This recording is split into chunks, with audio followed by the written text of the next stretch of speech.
नमस्कार साथीहरू, स्वागत छ हजुरहरूलाई मेरो युट्युब च्यानलमा। अनि आज पनि तपाईँहरूमा नयाँ भिडियो लिएर उपस्थित भइसकेको छु।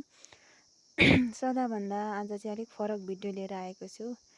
सदा यसै गाउँघरतिरको भिडियोहरू लिएर आउँथ्यो भने आज चाहिँ मेरो रियल लाइफमा घटेको हरर स्टोरी थोरै सेयर गर्न चाहन्छु। आशा छ सुनेर इन्जोय गर्नुहुनेछ। यो घटना चाहिँ 1 वर्ष अघिको हो। अनि म चाहिँ सधैँ बिहान उठेँ, अनि मुखसुख धोएँ, दाँत सात ब्रस गरेँ, अनि चिया खाएँ, खाजा खाएँ। अनि सधैँ चाहिँ अब घाँस काट्न जानु पर्थ्यो। अनि घाँस काट्न जाने टाइम त्यस्तै 9-10 बजेको थियो। अनि घाँस काट्नु चाहिँ हाम्रो घरभन्दा 5-10 मिनट पर, 10 मिनट जति पर जङ्गल छ एउटा। त्यो जङ्गलमा घाँस काट्न जाने सधैँ नै म एक्लै नै गएर घाँस लिएर आउँथेँ। अनि त्यतिखेर चाहिँ 10 जति बजेको थियो। अनि घाँस काट्न गएँ म पनि। अनि घाँस काट्न जाँदा अझै पनि मेरो बानी चाहिँ के छ भने, घाँस काट्न जाँदाखेरि जति घरबाट अब हिँडिन्छ नि, वहाँ घाँस काट्ने ठाउँमा पुगेर एकछिन रेस्ट गर्ने, अनि चाहिँ घाँस काटेर आउने। अझै पनि बानी त्यही छ। पहिला पनि त्यसै गर्थेँ म। अनि घाँस काट्न गइरहेको थिएँ। अनि गएँ, अनि एकछिन बसेँ। घाम लागिरहेको थियो, घाम लाग्ने समय थियो, घाम लागिरहेको थियो 10 बजीतिर। अनि अब हाम्रो बारी चाहिँ पारिपट्टि चाहिँ एउटा अङ्कलहरूको बारी छ। त्यो अङ्कलहरूकोमा पत्कर सोर्ने टाइम थियो। जस्तै चैत वैशाखको बेलामा हाम्रोतिर चाहिँ पत्कर सोरिन्छ। अनि पत्कर सोरेको जस्तै सर्याङ सर्याङ गर्छ। म वारिपट्टि बसिरहेको थिएँ, वारिपट्टि जङ्गलमा। पारिपट्टि चाहिँ त्यो सर्याङ सर्याङ गर्यो। अनि मैले चाहिँ सोचेँ त्यहाँ पर आन्टीहरू सोथार सोर्नु हुँदो रहेछ भने। अनि त्यही सोच्दै बसिराखेँ। अनि फेरि यता आयो घरपट्टि, होइन रहेछ, दाईहरू पो रहेछ के हो भन्ने भयो। अनि माथि गाउँको दाईहरू रहेछ भन्ने भयो। अनि फेरि आवाज हरायो। त्यसपछि त्यही क्रममा यता आउने हराउने आवाज, आउने हराउने गर्दैथ्यो।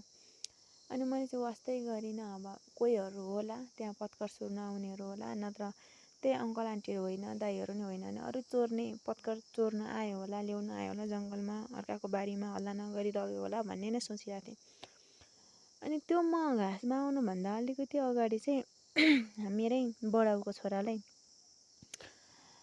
घाँस त्यहीँ काट्न आउनुभएको थिएछ। पछि याद आयो, तर त्योभन्दा अगाडि चाहिँ घाँस काट्न आउनुभएको थिएछ। अनि घाँस काट्न आउनुभएको बेलामा हाम्रोतिर चाहिँ जङ्गलमा कालिसहरू पनि पाउँछ। अनि हाम्रो दाईहरूले चाहिँ कालिसलाई पासो पनि थाप्ने गर्नुहुन्थ्यो पहिला।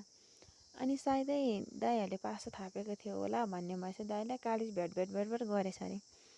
अनि कालिस पो रहेछ भनेर हाम्रो बडाउको छोरा दाई चाहिँ कालिसलाई पासोमा परेछ भनेर जाँदाखेरि छैन रहेछ अरे त्यहाँनिर। अनि त्यहाँनिर कालिस नभएपछि एकछिनमा एउटा कस्तो च्याङ च्याङ च्याङ च्याङ गर्ने खालको चरा हुन्छ हो, त्यो करायो अरे।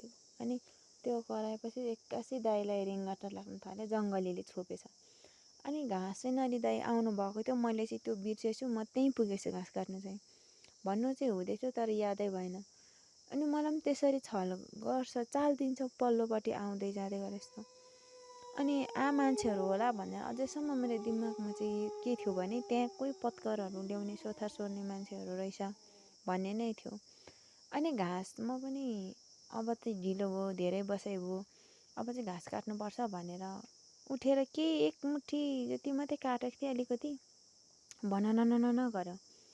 अनि जङ्गलमा माउरीहरू पो आएर बसेको छ कि, टोड्का टोड्कीतिर त माउरी बस्छ, यहाँ के माउरीको टोड्कामा गुडु लगाएको छ भनेर म गएर हेर्छु पनि, त्यहाँ बुट्टातिर हेरिहिँड्ने छैन। फेरि आएर एक मुठी घाँस काट्छु, फेरि भननन गर्छ। अनि कहाँबाट के उठ्छ भनेर हेर्छु, छैन। फेरि पनि अब त्यो मलाई तर्सायो यता त्यता भन्ने नै थिएन। फेरि पनि आएर म एक मुठी घाँस काट्छु, भननन गर्छ। त्यसपछि त पुरा त्यो माउरी अरिङ्गल बच्चुहरूले मलाई खेदाएको जस्तो भनननन गर्दै कहाँदेखि गोलै आएको जस्तो आवाज चाहिँ छ, तर छैन, माउरी बच्चु केही छैन, भनननन आएकै गर।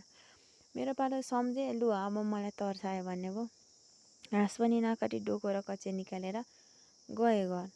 अनि घरमा गएर सोधेँ दाईहरूलाई, कोही आएको थियो त्यता पत्कर सोर्नु, यताबाट भन्छु कोही पनि छैन भन्छ।